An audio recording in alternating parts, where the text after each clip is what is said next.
Federal Drive is presented by GEHA, Government Employees Health Association, proudly providing health and dental benefits to federal employees and their families. Visit GEHA.com. The Trump administration has shown a great deal of interest in contracting and procurement. In fact, it has 4 executive orders on the street relating to procurement. Some things seem new, some things we've seen before, some things it's just hard to understand. An assessment now from the senior fellow at the George Mason University Baroni Center of Government Contracting, Emily Murphy. And I guess what is hard is to understand what do they have in mind as an end state. It's one thing to say it's bloated far and let's cut it down, but it's hard to know what they want because I think, as you and I have discussed earlier in the Clinton administration, more discretion on what's actually in the FAR. That's what the outcome was for their procurement reform. It was pretty effective. It's good to be here with you again. And I think you're right. When we look at the Clinton administration and the reinventing government and the reforms that were pushed by Steve Kellman at the time and Vice President Gore, we saw a lot of focus on plain language and on commercial item contracting. And when you, at first blush, a lot of what is happening seems to echo that, and that we're trying to return to those principles. But I think there's some important distinctions taking place. And I think when you start to read all 4 executive orders together, you see that's when the differences really come into focus. So while the Clinton administration looked at how many words are in the FAR and how do we make it shorter and concise and really plain language, when you look at what the Trump administration is signaling with the executive orders on both the DFAR, the FAR, commercial contracting, GSA consolidation, that what they're really suggesting is that it's not just about a plain language version of the FAR, it's about how are we going to embrace other transactions authorities, commercial solutions openings. How are we going to really sort of go in and pare everything back to the very fundamental statutory requirements? And how are we going to make sure that they're suggesting with this idea of having regulations that aren't statutory lapse every few years, that they want to make sure that they're setting in place a version that does not allow the problem to recreate itself, where we just keep piling new good ideas back into government contracting. So that they're trying to put that in place instead. So we're looking at a much, much narrower construct of what government contracting should look like. And where have they stated the chapter and verse of the statutes that they want to make sure that the remaining regulations adhere to? For example, I'm thinking of the Competition and Contracting Act. That's got to be one of them. Oh, absolutely. And I think that when you read the executive order specifically on the federal acquisition regulations, it was very clear that we're going to go back to those statutory tenets.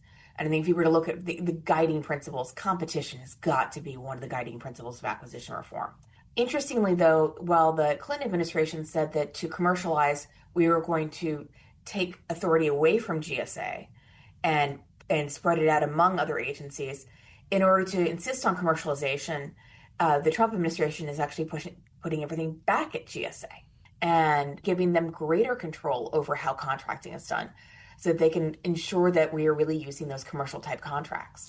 Right. They want a control point that any administration could have its thumb on, and that's a lot easier if one agency does all of this. But then I just question, then why are they reducing capacity at GSA so much with fewer people and getting out of the building and all of this? Because it does take people. And that's actually something else when you look back at the Clinton administration that happened there as well. People forget in the Clinton administration that they got rid of about 350,000 federal employees, including a lot of the 1102s, the contracting officers, contract specialists. I think that the idea is that technology will be there and be able to supplement it. And then GSA has also indicated that while they're trying to reduce the size of GSA, they're also open, though, to adding back more 1102s. They've had 2 different requirements go out for both contract specialists and then for supervisory contract specialists to try and make sure that they're going to have that ability to bring in the people to do the work. But it's interesting to look at the consolidation taking place at the same time you're doing the regulatory reform, because you want to make sure that what you're hiring for is the new process, not the old process. And I think we need a little bit more clarity on what that new process is going to be and what tools are going to be there to support that new process before you figure out exactly how many people you need to do the work. We're speaking with Emily Murphy. She's former GSA administrator and now a senior fellow at the George Mason University Baroni Center for Government Contracting. And that seems to be a pattern. We know that they want to reduce and cut in so many areas, but a clear vision of the resulting architecture, that's been a little bit harder to come by. And if you remember the March 20th executive order on consolidating of procurement, it gave us 30, 60, and 90-day deliverables. We've just gotten past that first 30-day deliverable. I think we're going to have to really wait till we hit the 90-day process, 90-day point, to see what the new structure is going to look like and how and what work is actually going to be moving to GSA and how they're going to be implementing it. We've seen some good signals from GSA in terms of the Cody bot and GSAI and things along those lines to try and see how, where they're looking to put new technology into support. But it still doesn't go towards what is the underlying process. And I remember when I was at GSA, we spent a lot of time using RPA. But our goal was always to make sure we had the right process before we went in and tried to automate it, rather than automating an old, outdated process. I think GSA is right now spending that time trying to make sure they understand what process they want so they can automate that process rather than automating the existing process and then having to continually update that. Right. You can envision where for so many of the commodities that they say they want to go all commercial and consolidate with GSA, that would seem to really point to a process that can be largely automated and with just a few people monitoring it, because you want to make sure these things, especially if AI is involved, they don't drift out of what your original plan was. And you want to make sure that you're meeting the requirements on, where things are manufactured, what technology is incorporated, and that the government really is getting that best pricing. So there still is a lot of work for government in all of this, but maybe the work isn't as much on the paperwork and hopefully it's not taking things from one system and then having to re-enter them into another system, which unfortunately still does take up a lot of time for the 1102s out there, where they're just having to do data entry. And the other thing coming up, which I think you've been looking at, is the SBIR program, the technology transfer, which is very big in DOD and a number of other agencies. And it seems to have benefited the government pretty well over the years. It's an incredible program. I first had the chance to work on SBIR in 1997 with the reauthorization back then, and I've been involved with it ever since. I was really proud of the work we did at GSA when I was there in the first Trump term, creating a business line around how to commercialize SBIR.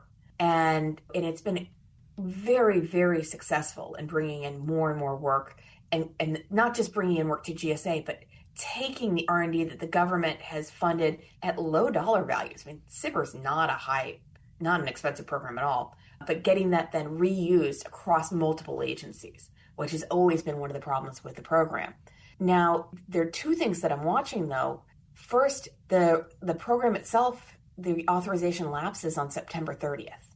And while I'm fairly confident it's going to be reauthorized, it has been for over 40 years now, it never seems to happen on time. And that puts a lot of work into disarray, and it takes away some even more certainty from government contracting.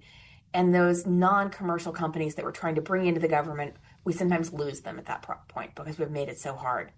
The other concern I've got is that with the executive order that came out on commercial contracting and the preference for commercial solutions, which is a great initiative, and I say this as someone who owned a lot of old legacy systems when I was at GSA that were based on COBOL and wished we had been using commercial solutions because it would have saved us time, money, energy, been much more efficient.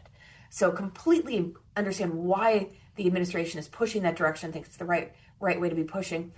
I worry that they're going to look at something like SBIR, though, and say, okay, it's not commercialized until phase 3, so does it count as a commercial solution? And I hope that they don't lose that, because just the incredible technology that has come out of that program. Everything from the Roomba, the Sonicare toothbrush, people forget just all of the really cool things that came out because they had a government application that was then commercialized into something that we all use all the time now. All right, maybe Robbie the Robot will be next. Emily Murphy is a former GSA administrator, now a senior fellow at the George Mason University Baroni Center for Government Contracting. As always, good to talk with you. This will be your and my last time talking in this format, but hopefully not the last time we talk. I hope not. It's just been a pleasure working with you for the last, how many decades now? So thank you very much.